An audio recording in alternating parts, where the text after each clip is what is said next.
എന്റെ രക്ഷകനും ഗുരുവും സ്നേഹിതനുമായ ഈശോയെ, വേദപാഠം വഴിയായി അങ്ങയെ പൂർണ്ണമായി അറിയുന്നതിനും സ്നേഹിക്കുന്നതിനും എന്നെ പഠിപ്പിക്കണമേ. അങ്ങ് എനിക്ക് നൽകിയിരിക്കുന്ന പുത്രസ്ഥാനത്തെ അറിഞ്ഞ് വിശുദ്ധിയിൽ വളരുന്നതിനും എന്നെ സഹായിക്കണമേ. അങ്ങേ വിശ്വാസം എന്നെ പഠിപ്പിക്കുകയും പരിശീലിപ്പിക്കുകയും ചെയ്യുന്നതിന് എന്റെ മാതാപിതാക്കളെയും ഗുരുക്കന്മാരെയും അനുഗ്രഹിക്കണമേ. ശ്രദ്ധയോടും സ്ഥിരോത്സാഹത്തോടും മതപാഠ ക്ലാസുകളിൽ പങ്കെടുക്കാമെന്നും പഠിച്ച പാഠങ്ങൾ ജീവിതത്തിൽ പകർത്തി സാക്ഷ്യം നൽകാമെന്നും അങ്ങനെ അങ്ങയെ അറിയുന്നതിന് പരിശ്രമിക്കാമെന്നും സഭയോടൊത്ത് ചിന്തിക്കുകയും പ്രവർത്തിക്കുകയും ചെയ്യാമെന്നും ഞാൻ പ്രതിജ്ഞ ചെയ്യുന്നു. പരിശുദ്ധ കന്യകാമറിയമേ, വിശുദ്ധ യൗസേപ്പ് പിതാവേ, എന്റെ കാവൽ മാലാഖയെ, ഈ പുണ്യകർത്തവ്യത്തിൽ എന്നെ സഹായിക്കണമേ. ആമീൻ. ഈശോ മിശിഹായിക്ക് സ്തുതിയായിരിക്കട്ടെ. ഇന്നത്തെ ക്ലാസ്സിലേക്ക് എല്ലാവർക്കും സ്വാഗതം. ഇന്നത്തെ തിരുനാളിൻ്റെ എല്ലാവിധ ആശംസകളും നേരുന്നു. നമ്മൾ വളരെ സന്തോഷത്തോടും ആർജവത്തോടുമെല്ലാം കൊണ്ടാടിയിരുന്ന ഒരു തിരുനാളാണ് ക്രിസ്തുരാജൻ്റെ തിരുനാൾ. ഇപ്പോഴത്തെ പ്രത്യേക സാഹചര്യത്തിൽ നമുക്കതൊന്നും സാധ്യമല്ല. എങ്കിലും നമ്മുടെ ഉള്ളിൻ്റെ ഉള്ളിൽ തൻ്റെ ജനതയ്ക്ക് വേണ്ടി സർവ്വതും ത്യജിക്കുന്ന ഒരു രാജാവിനെ നമ്മളുടെ മനസ്സിൽ കാത്തു സൂക്ഷിക്കാം. യേശുവിൻ്റെ പ്രജകളായി ജീവിക്കുവാൻ നമുക്ക് ദൈവത്തോട് പ്രാർത്ഥിക്കുകയും ചെയ്യാം. നിത്യപിതാവും പുത്രനും പരിശുദ്ധാത്മാവുമായ സർവേശ്വര, അവിടുത്തെ കരുണയും സ്നേഹവും സഹായവും സംരക്ഷണവും എപ്പോഴും ഞങ്ങളോടുകൂടി ഉണ്ടായിരിക്കണമേ. അമ്മ മാതാവേ, ഞങ്ങളെ സഹായിക്കണമേ, കാത്തുകൊള്ളണമേ. ഈശോയുടെ മാർഗത്തിൽ നിന്ന് വ്യതിചലിക്കുവാൻ അമ്മേ ഞങ്ങളെ അനുവദിക്കരുതേ. അവിടുത്തെ സഹായവും സംരക്ഷണവും ഞങ്ങൾക്കുണ്ടാകണമേ. ആമേൻ. കഴിഞ്ഞ ക്ലാസ്സിൽ നമ്മൾ പഠിച്ചത് സുഹൃതങ്ങളെക്കുറിച്ചാണ്. നന്മ ചെയ്യുന്നത് ശീലമാക്കിയ സുസ്ഥിര മനോഭാവമാണ് സുഹൃതം എന്ന് നാം പഠിച്ചു. പരീക്ഷയ്ക്ക് വരാവുന്നൊരു ചോദ്യമാണ്. നന്മ ചെയ്യുന്നത് ശീലമാക്കിയ സുസ്ഥിര മനോഭാവമാണ് എന്ത്? സുഹൃതം. പിന്നീട് നാം പഠിച്ചത് മൗലിക സുഹൃതങ്ങൾ എന്തൊക്കെയാണെന്നാണ്. മൗലിക സുഹൃതങ്ങൾ എന്ന് പറയുന്നത് 4 എണ്ണമാണ്. അവ വിവേകം, നീതി, മനസ്ഥൈര്യം, സംയമനം എന്നിവയാണ്. ഇതില് വിവേകത്തെക്കുറിച്ച് നാം കഴിഞ്ഞ ക്ലാസ്സിൽ വിശദമായി പഠിച്ചു.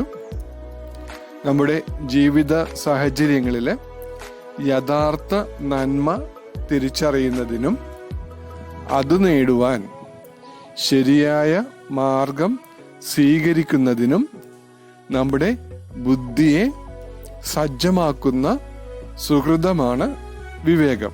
അടുത്തത് നീതി എന്ന സുഹൃതമാണ്. ദൈവത്തോടും സഹോദരങ്ങളോടും, സഹോദരങ്ങൾ എന്ന് പറയുമ്പോൾ നാം അല്ലാതെ ഈ ലോകത്തിലുള്ള സകല മനുഷ്യരും ഈ സഹോദരങ്ങൾ എന്ന ഗണത്തിൽപ്പെടും. അങ്ങനെ ദൈവത്തോടും സഹോദരങ്ങളോടും സഹജീവികളോടും പ്രകൃതിയോടും അവർക്ക് അർഹമായത് നൽകാനുള്ള ദൃഢമായതും നിരന്തരവുമായ മനസ്സാണ് നീതി എന്ന് പറയുന്നത്. ഒന്നുകൂടി പറയാം. ദൈവത്തോടും സഹോദരങ്ങളോടും സഹജീവികളോടും പ്രകൃതിയോടും അവർക്ക് അർഹമായത് നൽകാനുള്ള ദൃഢമായതും നിരന്തരവുമായ മനസ്സാണ് നീതി എന്ന് പറയുന്നത്. നിരന്തരമെന്ന് വെച്ച് കഴിഞ്ഞാൽ തുടർച്ചയായിട്ട് ഒരു ദിവസം 2 ദിവസം മാത്രം, അല്ലെങ്കിൽ ഒരു പ്രാവശ്യം 2 പ്രാവശ്യം മാത്രമല്ല നീതിപൂർവം പെരുമാറേണ്ടത്. മറിച്ച് നിരന്തരമായി തുടർച്ചയായി നമ്മൾ അവർക്ക് അർഹമായത് നൽകുവാൻ ബാധ്യസ്ഥരാണ്. ആ ഒരു മനസ്സിനെയാണ് നമ്മൾ നീതി എന്ന് പറയുന്നത്. ഉദാഹരണമായി, ഒരു തൊഴിലുടമ തൻ്റെ തൊഴിലാളികൾക്ക് കൊടുക്കേണ്ട ന്യായമായ കൂലിയിൽ നിന്നും ഒരു ഭാഗം കുറച്ചു കൊടുത്തിട്ട് അത് കൊണ്ടുപോയി ദൈവത്തിന് കാഴ്ചയിട്ടാൽ അയാളുടെ പ്രവൃത്തി നീതിപൂർവമാണ് എന്ന് പറയുക സാധ്യമല്ല. മനുഷ്യരുടെ ഉന്നമനത്തിനു വേണ്ടി പ്രകൃതി വിഭവങ്ങൾ ദുരുപയോഗിക്കുമ്പോഴും നശിപ്പിക്കുമ്പോഴും നീതിയല്ല അനീതിയാണ് അവിടെ നടക്കുക. അടുത്ത മൗലിക സുഹൃതം എന്ന് പറയുന്നത് മനസ്ഥൈര്യമാണ്. ജീവിതത്തിൻ്റെ ഏതൊരു പ്രതിസന്ധി ഘട്ടത്തിലും പ്രത്യാശ കൈവിടാതെ നന്മയുടെ പാത പിന്തുടരുന്നതിൽ ഉറച്ചു നിൽക്കാൻ നമ്മെ സഹായിക്കുന്ന ധാർമ്മിക സുഹൃതമാണ് മനസ്ഥൈര്യം എന്ന് പറയുന്നത്. എന്താണ്? ജീവിതത്തിൻ്റെ ഏതൊരു പ്രതിസന്ധി ഘട്ടത്തിലും പ്രത്യാശ കൈവിടാതെ നന്മയുടെ പാത പിന്തുടരുന്നതിൽ ഉറച്ചു നിൽക്കാൻ നമ്മെ സഹായിക്കുന്ന ധാർമ്മിക സുഹൃതമാണ് മനസ്ഥൈര്യം എന്നത്. മനസ്ഥൈര്യം എന്താണെന്ന് മനസ്സിലായെന്ന് വിചാരിക്കണം.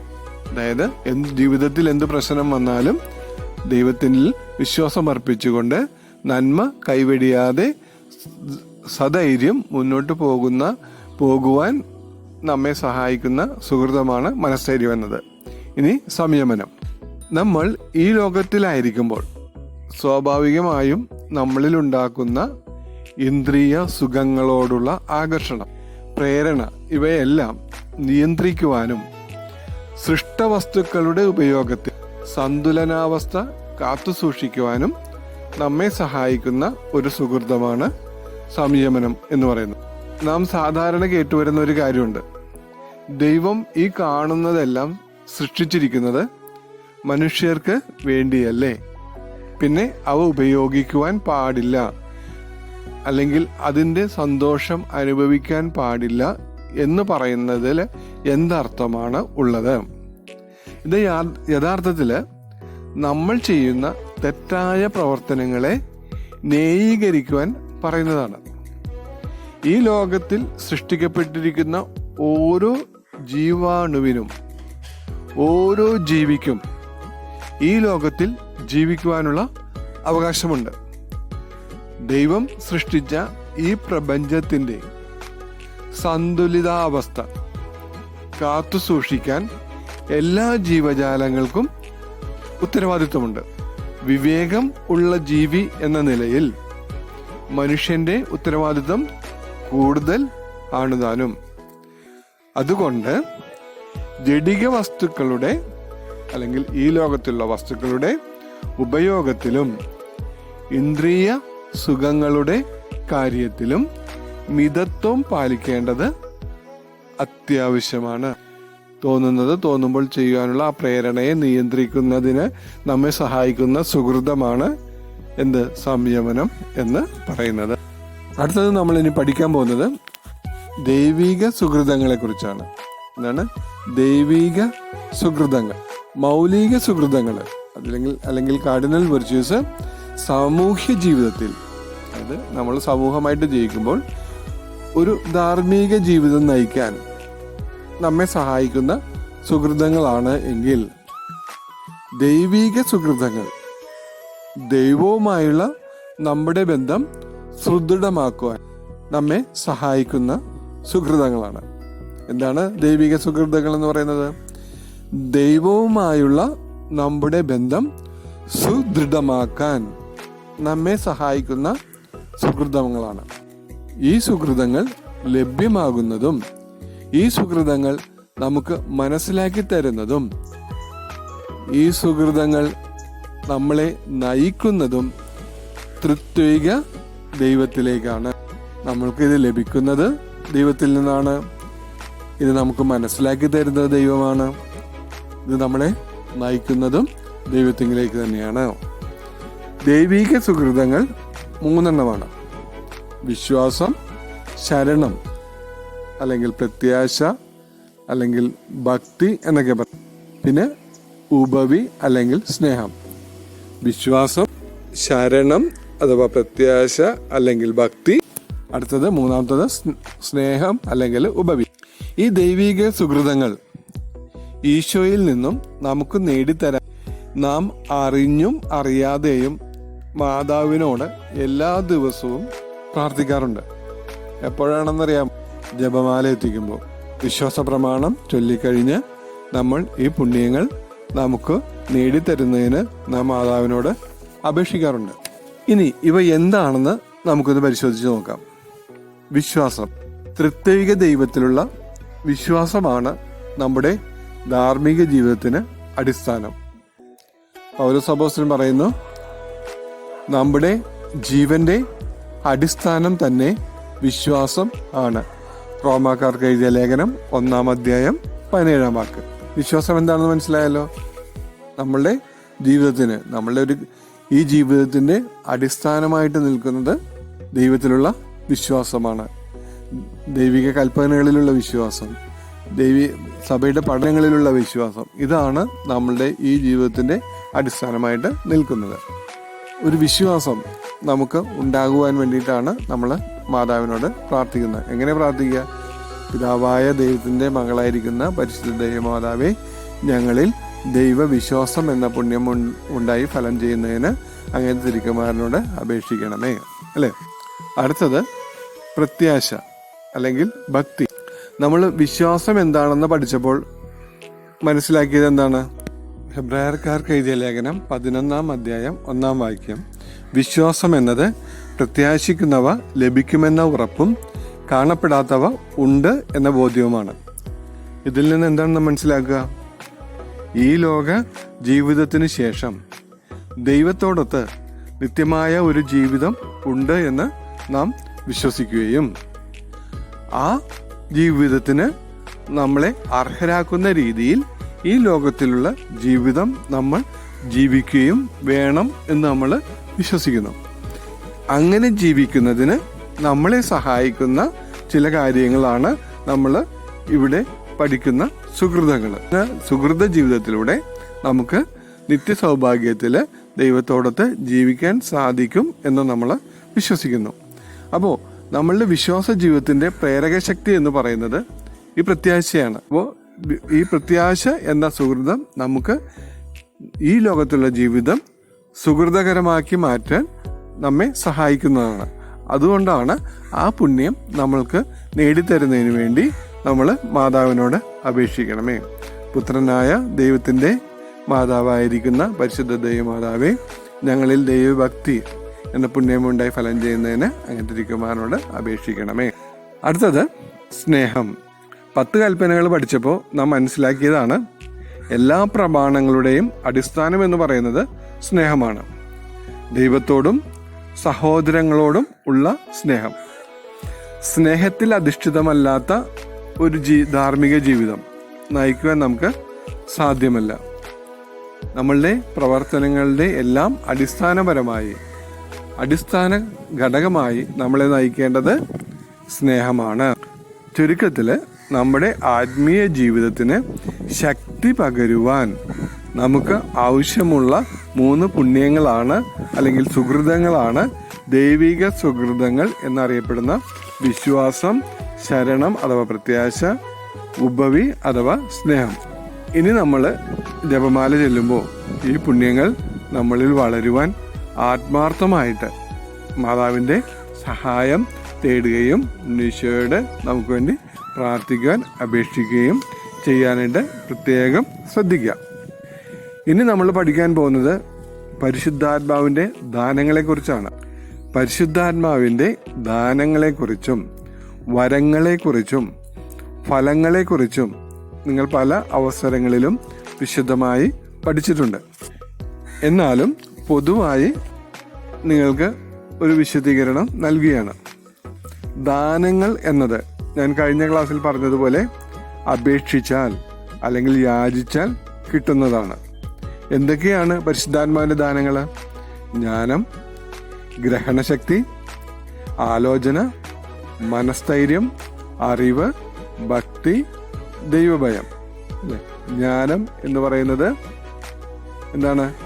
ദൈവിക ജ്ഞാനം, ദൈവത്തിനെ കുറിച്ചുള്ള അറിവ്, ആത്മീയമായ കാര്യങ്ങളെക്കുറിച്ചുള്ള അറിവ്, അതാണ് ജ്ഞാനം എന്ന് പറയുന്നത്. ഗ്രഹണശക്തി എന്ന് വെച്ച് കഴിഞ്ഞാൽ മനസ്സിലാക്കുവാനുള്ള കഴിവ്. ഈ ലോക ജീവിതത്തിൽ നമ്മൾ കണ്ടുമുട്ടുന്നതും കേൾക്കുന്നതും കാണുന്നതുമായ കാര്യങ്ങൾ മനസ്സിലാക്കുവാനുള്ള കഴിവിനെയാണ് ഗ്രഹണശക്തി എന്ന് പറയുന്നത്. ആലോചന, നമ്മൾക്ക് ഓരോ കാര്യങ്ങൾ ബുദ്ധിപൂർവം ചെയ്യുന്നതിന് വേണ്ടിയുള്ള കഴിവാണ് ആലോചന എന്ന് പറയുന്നത്. മനസ്ഥൈര്യം, സ്ഥിരതയോടുകൂടി ദൈവിക സുഹൃതങ്ങൾക്കനുസരിച്ച് ജീവിക്കുവാൻ നമുക്ക് ശക്തി തരുന്നതാണ് മനസ്ഥൈര്യം എന്നത്. അറിവ്, ഈ ലോകത്തിലെ ജീവിതത്തിലെ കാര്യങ്ങളെക്കുറിച്ചുള്ള അറിവ്, ഭക്തി, ദൈവത്തോടുള്ള ആദരവ്, ദൈവഭയം എന്ന് പറയുമ്പോൾ ദൈവ സ്നേഹം. നമ്മൾ ദൈവത്തെ ഭയപ്പെടേണ്ട കാര്യമില്ല അല്ലേ? കാരണം സ്നേഹം മാത്രമായ ദൈവത്തിനെ നമ്മൾ ഒരിക്കലും ഭയപ്പെടേണ്ട കാര്യമില്ല. ആ ദൈവഭയം എന്നുകൊണ്ട് ഉദ്ദേശിക്കുന്നത് ദൈവത്തിന് നമ്മൾ നൽകേണ്ട ബഹുമാനം അല്ലെങ്കിൽ സ്നേഹം ഒക്കെയാണ്. നോക്കി, നമ്മുടെ ജീവിതത്തിൽ, അനുദിന ജീവിതത്തിൽ ഏറ്റവും അത്യാവശ്യമായ കാര്യങ്ങളാണ് ഇവയൊക്കെ.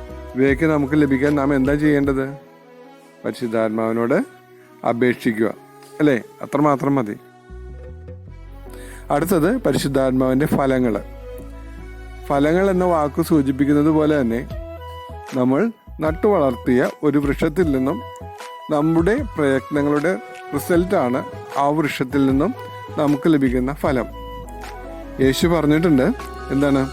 ഒരു വൃക്ഷത്തിൻ്റെ ഗുണം അറിയുന്നത് അതിൻ്റെ ഫലത്തിൽ നിന്നാണ്. അതുപോലെ പരിശുദ്ധാത്മാവിൻ്റെ ഫലങ്ങൾ എന്ന് പറയുന്നത് പരിശുദ്ധാത്മാവ് നമ്മളിൽ വസിക്കുന്നുണ്ടോ എന്ന് നമുക്ക് മനസ്സിലാക്കുവാൻ കഴിയുന്നത് നമ്മളിൽ ഈ പറയുന്ന ഫലങ്ങൾ ഉണ്ടോ ഇല്ലയോ എന്നതനുസരിച്ചാണ്. എത്രയാണ് പരിശുദ്ധാത്മാവിൻ്റെ ഫലങ്ങൾ എന്ന് പറയുന്നത്? 12 എണ്ണമാണ് അല്ലേ? അത് നിങ്ങളുടെ ടെക്സ്റ്റ് പുസ്തകത്തിൽ പേജ് 113 ഉണ്ട്. പരിശുദ്ധാത്മാവിൻ്റെ 12 ഫലങ്ങൾ: സ്നേഹം, ആനന്ദം, സമാധാനം, ക്ഷമ, ദയ, നന്മ, ഔദാര്യം, സൗമ്യത, വിശ്വസ്തത, അടക്കം, ആത്മസംയമനം, ശുദ്ധത. ഇതാണ് പരിശുദ്ധാത്മാവിൻ്റെ 12 ഫലങ്ങൾ എന്ന് പറയുന്നത്. അപ്പോൾ ഈ കാര്യങ്ങൾ നമ്മളിൽ ഉണ്ടോ എന്ന് നമ്മൾ പരിശോധിക്കുക. ഉണ്ടെങ്കിൽ എന്താണ് അതിനർത്ഥം? നമ്മളിൽ പരിശുദ്ധാത്മാവ് വസിക്കുന്നു. ഇവ നമ്മളിൽ ഇല്ല എങ്കിൽ പരിശുദ്ധാത്മാവ് നമ്മളിൽ ഇല്ല എന്നർത്ഥം. കാരണം പരിശുദ്ധാത്മാവ് നമ്മളിൽ ഉണ്ടെങ്കിൽ മാത്രമേ നമുക്ക് ഈ ഫലങ്ങൾ പുറപ്പെടുവിക്കാനായിട്ട് സാധിക്കുകയുള്ളൂ. അപ്പോൾ നമ്മളുടെ ഒരു ധ്യാനത്തിന്, ചിന്തയ്ക്ക് ഒരു വിഷയമാണ് എന്ത്? ഈ പരിശുദ്ധാത്മാവിൻ്റെ ഫലങ്ങൾ എന്നിലുണ്ടോ? ഇല്ലെങ്കിൽ ഞാനത് വളർത്തിയെടുക്കാൻ, ആ ഫലം പുറപ്പെടുവിക്കാൻ തക്ക രീതിയിൽ ജീവിക്കണം. അതിന് പരിശുദ്ധാത്മാവിൻ്റെ ദാനങ്ങൾ ആവശ്യമാണ്. അതിന് പരിശുദ്ധാത്മാവിനോട് പ്രാർത്ഥിക്കുക. മാതാവിൻ്റെ സഹായത്തോടെ സുഹൃതങ്ങൾ ജീവിതത്തിൽ വളർത്തിയെടുക്കാൻ പരിശ്രമിക്കുക. ഓക്കെ, ഇന്നത്തെ ക്ലാസ് ഇവിടെ അവസാനിക്കുകയാണ്. നിങ്ങൾക്ക് ഈ ആഴ്ചത്തെ ആക്ടിവിറ്റി എന്ന് പറയുന്നത് ഈ പരിശുദ്ധാത്മാവിൻ്റെ ദാനങ്ങളും ഫലങ്ങളും ഒരു പേപ്പറിൽ എഴുതി ഫോട്ടോ എടുത്ത് അയച്ചു തരിക. എല്ലാവരും കണ്ണുകളടയ്ക്കുക. നിത്യം പിതാവും പുത്രനും പരിശുദ്ധാത്മാവുമായ സർവേശ്വര, അവിടുത്തെ കരുണയ്ക്കും സ്നേഹത്തിനും നന്ദി പറയുന്നു. ദൈവമേ, അങ്ങയുടെ അനുഗ്രഹങ്ങൾ യഥാവിധി ഉപയോഗിച്ച് നിത്യസൗഭാഗ്യത്തിന് അനുയോജ്യമായ രീതിയിൽ ഞങ്ങളുടെ ജീവിതം നയിക്കുവാൻ ദൈവമേ ഞങ്ങളെ സഹായിക്കണമേ. അമ്മേ മാതാവേ, ദൈവിക സുഹൃതങ്ങൾ, വിശ്വാസം, ഭക്തി, സ്നേഹം, ദൈവവിശ്വാസവും ദൈവഭക്തിയും ദൈവസ്നേഹവും ഞങ്ങളിൽ വളരുന്നതിന് അമ്മ ഞങ്ങളെ സഹായിക്കുകയും ഞങ്ങൾക്ക് വേണ്ടി അപേക്ഷിക്കുകയും ചെയ്യണമേ. പരിശുദ്ധാത്മാവിൻ്റെ ദാനങ്ങൾ ഞങ്ങളിൽ വർഷിക്കാൻ അമ്മേ മാതാവേ ഞങ്ങൾക്ക് വേണ്ടി അപേക്ഷിക്കണമേ. നിത്യപിതാവും പുത്രനും പരിശുദ്ധാത്മാവുമായ സർവേശ്വര, ആമേൻ. Thank you.